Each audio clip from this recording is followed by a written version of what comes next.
Hello Star Wars fans, and welcome to episode 83 of Journey into Legends. Today we'll be continuing the New Jedi Order series with Balance Point by Kathy Tyers. Balance Point was released in 2000, and it is the 6th book in the New Jedi Order series, and the second hardcover release in the series after Vector Prime. I'm really excited to get into this book. I haven't heard too much about the story, so I don't really know what to expect, but the cover art is really great. Anyways, without further ado, let's read and review.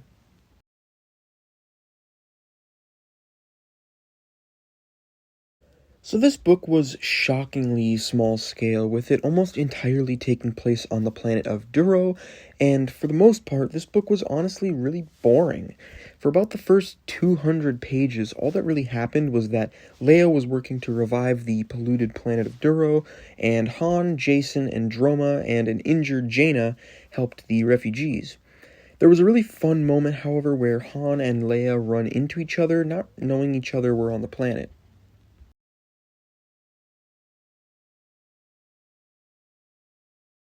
One wildcard thrown into the mix on Duro is Anor, who is disguised as a Duro scientist, and he stirs up a lot of trouble for everyone, including unleashing a species of moth that literally eats through one of the refugee settlements, which was a really fun sequence. He, as well as peace brigadiers and other traitors, help prepare Duro for a full Yuuzhan Vong invasion. Eventually, his schemes are thwarted by Mara and Jaina, who unmask him Scooby-Doo style and fend him off in a really fun sequence.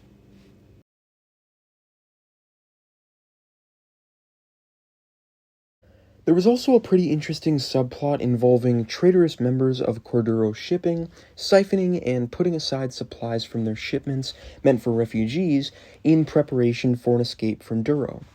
I found this concept, just like the Vong sympathizers from Tholotin in the previous book and the Peace Brigade, a really interesting way to demonstrate how the Yuuzhan Vong are waging a philosophical war on the New Republic, and taking advantage of the fear and selfishness of its citizens to tear it apart. After the disappearance of a Jedi investigating these rumors, Luke, Mara, and Anakin arrive to investigate as well. I found this little subplot pretty uninteresting, and it felt like Kathy Tyers included it just to give Luke, Mara, and Anakin something to do. However, another unrelated development involving Luke and Mara is their discovery that Mara is pregnant, which was a really heartfelt moment between the two, but also simultaneously a little bit disturbing in light of Mara's illness and what dangers it could pose for the baby. Obviously, I do have a bit of prior knowledge. I know that the baby will end up being Ben Skywalker, but that's about as much as I know, so I'm excited to see how this will develop in later books.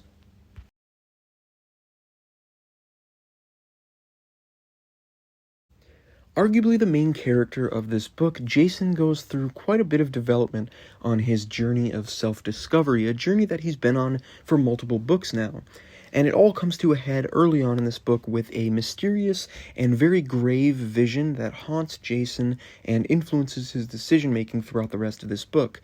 And I'm going to be honest, Jacen was completely insufferable in this book.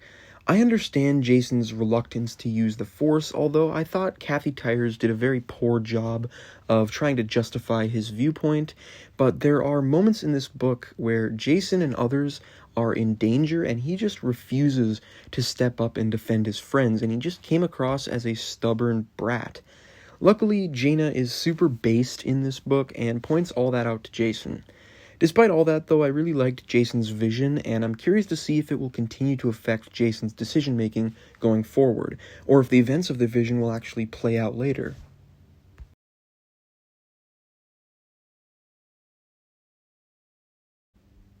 Although most of the book was pretty slow and uneventful, the final act was actually really entertaining as the Yuuzhan Vong finally arrive in the Duro system with little to no opposition, since Kent Hamner's plea to defend Duro was rejected by, of course, Borsk Phalia and his advisory council.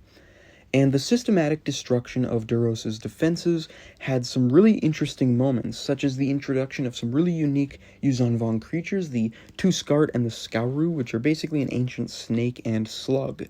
There's also this great moment where the Vong begin pulling the orbital cities down onto the planet using Dovin basils. And of course, there's the moment where Jacen finally steps up and defends his mother from War Master Savong La, who, by the way, is a great villain in this book. He just didn't really do much for the most part, so I hadn't mentioned him until now.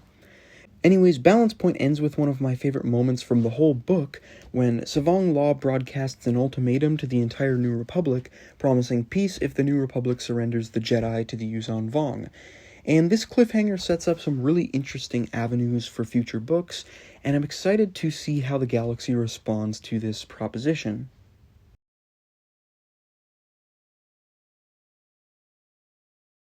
So overall, this was definitely my least favorite of the series so far.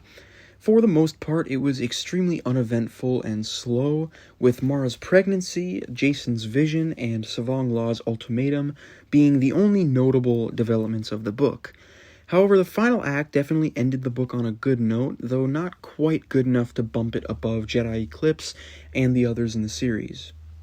Next, we have Star Wars Tales issue number 8, which features 5 new stories, starting with Captain Threepio, which follows Threepio as the rebel ship he's on gets attacked by pirates, and the entire crew is killed. Taking matters into his own hands, Threepio becomes the captain of the ship, and successfully delivers his cargo to the rebels. Overall, this was a pretty forgettable story. I just don't like Threepio and R2 stories, especially when they're mostly comedic, so this just wasn't for me. The next story is called The One That Got Away, and it follows a Twi'lek University student named Nima Tar, who plays in a band to earn money for her tuition. Her band goes to Jabba's palace to perform and sells her into slavery to escape. It isn't until another dancer, Ula, performs that Nima Tar is able to escape with the help of a random guard, obviously supposed to be Lando. Overall, this one wasn't great. The story was very bland, the character of Nima Tar was boring, and the art was not very good. Next, we have The Secret Tales of Luke's Hand, in which Han tells Anakin, his son, a bedtime story about Luke's lost hand. Obviously, this one is purely comedic, and because it contradicts the EU a bunch, it's of course non-canon, so obviously I didn't really like it very much. Anyways, next we have Death Star Pirates, in which Han, Leia, Chewie, and Luke get ambushed by pirates while they're leaving the Yavin system. After escaping, Han detonates bombs on the pirate ship. This was just another pretty forgettable story with not so great art. Our last story is Bad Business, which follows Vili as he purchases 3 pit droids from Watto and transports a princess to her planet. However, the princess tells Vili that her species can't be in hyperspace for too long, which of course is exactly what happens because of the faulty pit droids. Anyways, being stuck in hyperspace turns the princess into a huge monster, and she attacks Vili, who tricks her into the escape pod. He launches the pod and trails it to the planet with a tractor beam, and for good measure he leaves the droids on the planet as well. Overall, I always enjoy seeing Vili again, but this story was just nothing too special. Overall, this issue was just not great. A couple of the stories were fine, but the rest just sucked. Anyways, thank you all for watching. Don't forget to like, comment, share, and subscribe, and stay tuned for my next video where I'll be continuing the New Jedi Order series with Edge of Victory 1 Conquest. See ya.